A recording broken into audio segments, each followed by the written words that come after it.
4 ኪሎ ግባ ያባተ ቤተ መንግስት እንደዚህ አይባልም በጣም ስድ አደግ የሆነ ሰው እንኳን እንደዚህ አይደለም እኛ ግን ማንንም እንደዛ ያድርግ ማንንም ይሞክር እስተንፋሳችን እስካለ ድረስ እንታገላለን ጥሩ ይሄድን ነው እንትኑም እየቀነሰ ነው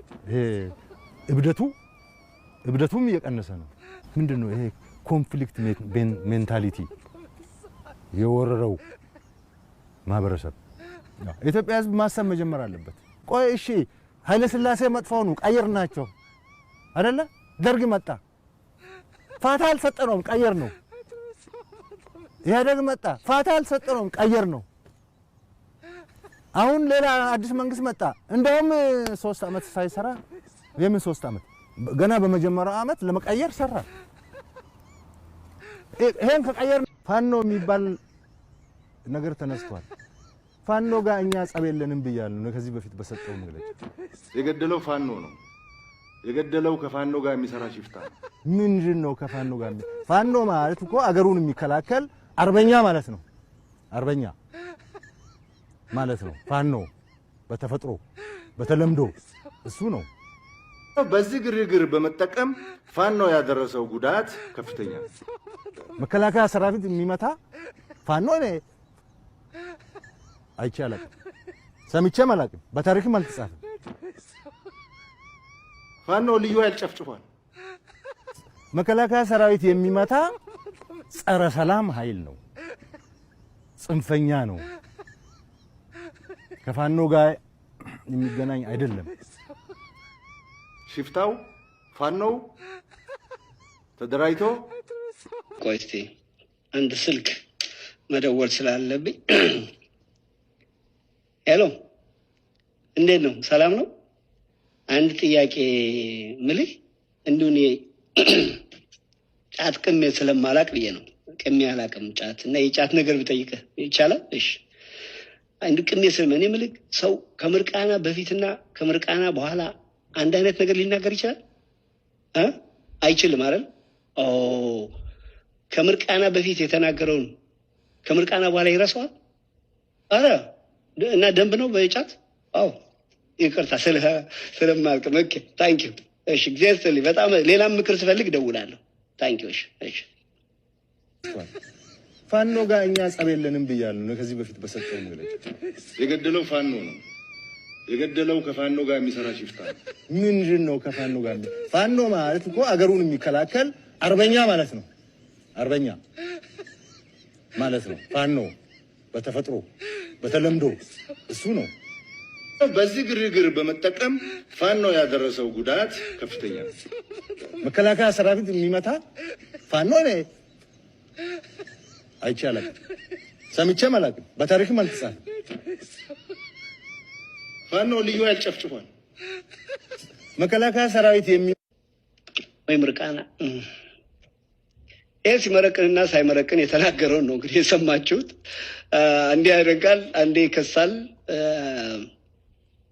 ይሄ ቡድን የፖለቲካ ፕሪንሲፕል የለው ሰው ፊት ቆሞ ተነግሮ አስረድቶ አሳምኖ ጥሩ ሐሳብ ነው ተግባራዊ እናርገው ሊያስብል የሚችል አይዲያ ኖሮት አያውቅም ይሄ ቡድን አንድ ነገር ነው ያለው እኛን መጥላት እችን ሀገር ማፍረስ በዚች ሀገር እስከዛሬ በተደረገው ነገር ሁሉ የሚናደዱ ኃይሎች ናቸው የሆነ ነገር አንተ ላይ ሳይው አሁን አንዱ ጃኖ የኛ ነው ምናምን አለ አገሩም የኛ ነው እስከ ኤርትራ ድረስ የኛ ነው እንትኑም የኛ ነው ሁሉም የኛ ነው ሲል ሰማሁት እና መጨረሻ ላይ ጃኖም የኛ ነው ሲል ሰማሁት እሺ ጃኖን ውሰደው ግን ሰውየው ሲለብሰው ያምርበታልና የሚያምርበትን ነገርስ እንዴት ነው የምታረገው ትወስደዋለህ የኛ ነው የሚያምርበት ነገር እስከዚህ ድረስ ግራ የገባው ፖለቲካ ነው የነሱ ፖለቲካ በፕሪንሲፕል ደረጃ የሚያሳምን ቢሆን ኖሮ የአማራ ህዝብ የትግራይ ህዝብ ፎር ዛት ማተር ኤኒ ኢትዮጵያዊ አብዛኛው ኢትዮጵያዊ ለኢትዮጵያ የሚጠቅም ሐሳብ ኖራቸው ቢሆን ኖሮ እንኳን የሚጠቅም ሐሳብ ያለውን መንግስት ይቅርና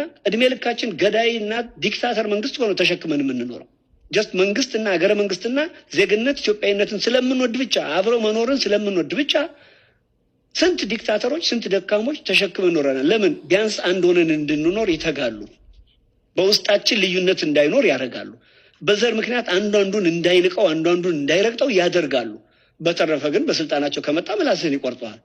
ይሄን ተሸክመን ኖረናል። ትንሽ እንኳን እንጥፍጣፊ ስለ ሀገር የሚያስብ ነገር ቢኖራቸው ኖሮ ይሄ ትንታግ ህዝብ ሰርቶ ለመለወጥ የሚፈልግ ነው። ብዙ ሰው በራሱ ተጣጥሮ ትልቅ ደረጃ መድረስ የሚፈልግ ነው። ስፔሻሊ የአሁኑ ትውልድ በጣም የሚያሳዝነኝ፣ በጣም ከልቤ የአሁኑ ወጣት የሚያሳዝነኝ እንደኛ ዘመን አይደለም።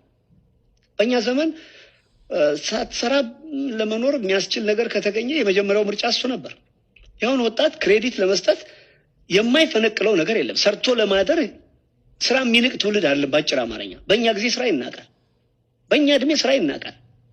የአሁኑ ትውልድ ክሬዲት የምሰጠው ኤኒቲንግ ሰርቶ ለመለወጥ ዝግጁ የሆነ አገር ዜግነትና እኩልነት መብት ቢሰጠው ይችን ሀገር በአንዴ ሰማይ ሊያደርስ የሚችል ወጣት በተገኘበት ሰዓት እንዲህ አይነት ኋላ ቀር ግሩፕ መጥቶ መከራ ሲያሳየን ሆ ብለን በአንድ ቀን ነቅለን ማባረር ግዴታችን ነው፣ በጣም ግዴታችን። የመከላከያ ሰራዊት የሆነው ኃይላችን ማጥቃትን፣ መግደልን፣ ማጥፋትን ታሳቢ አድርጎ ሰርቶ አያውቅም። ማጥቃት አድርጎ አያውቅም። አሁንም ማንንም አናጠቃም። የመከላከል ብቻ ሳይሆን የማጥቃት ስራ አቅዶ መስራት እንዳለበት ማሳሰብ እወዳለሁ። ኢትዮጵያ በማንም ኃይል ተሸንፋ አታውቅም፣ አሁንም አትሸነፍም። በኢትዮ ኤርትራ ጦርነት እኔ ቡሬ ነው የነበርኩት። ቡሬ ለኔ የተሰጠኝ ግዳጅ ከኔ ፊት ለፊት ያለው የኤርትራ ሰራዊት ክፍለ ጦሮች 8 ነበሩ፣ 525ኛን ጨምሮ ማለት ነው። ጦርነት ተጀመረ፣ ተጨፈጨፍን። አንድም ቦታ ፈቀቅ ማድረግ አልቻልንም። አይጋ የሚባል ውጊያ ነበር። ለምሳሌ የዚህ ባድመ የተለቀቀበት ጊዜ የባድመ ውጊያ ባድመ ተለቀቀና ባድመ ሲለቀቅ ትዕዛዝ ተሰጥቶ በአይጋ በኩል እንዲገባ ተደረገ። እንደ ቄራ ከብት ነው የገባ ነው።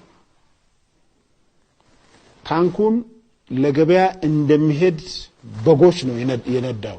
ቄራ ገባን፣ ተጨፈጨፈና ተመለሰ። የኛ ሰራዊት ፈርጀን አትብጀን፣ አብላን አታስበላን፣ ለገላችን ልብስ ለሆዳችን ጥብስ ጀባ በለን፣ ከባብ ተልከስከሽ ከውሻ ተናካሽ ጠብቀን፣ ገበያችን ባካፋዎቻችን በማንኪ አድርገው ከጭቃ ቤቱ ልቅ ከፎቅ ጥልቅ ላሚታን እስካላቢው መኪናውን እስከ ሹፌሩ ጀባ በለን፣ እንደ ቆቅ ስጋ የሚጣፍጠው እንደ ጅግራ ስጋ የተነባበረ እንጀራ ስተን እንጀራችን ከመሶባችን አብሲታችን ከቧቃችን አታሳጣን፣ ተናግሮ መሰማትን ለብሶ ማማርን ጀባ በለን፣ አድርገን አስመጭና ላኪ አታድርገን፣ ያቧራ የተላላኪ ወጡ ገቡ ሰቡ ረቡ የሚለንን አይኑን ጨለማ እግሩ ቂጤ ማርግልን።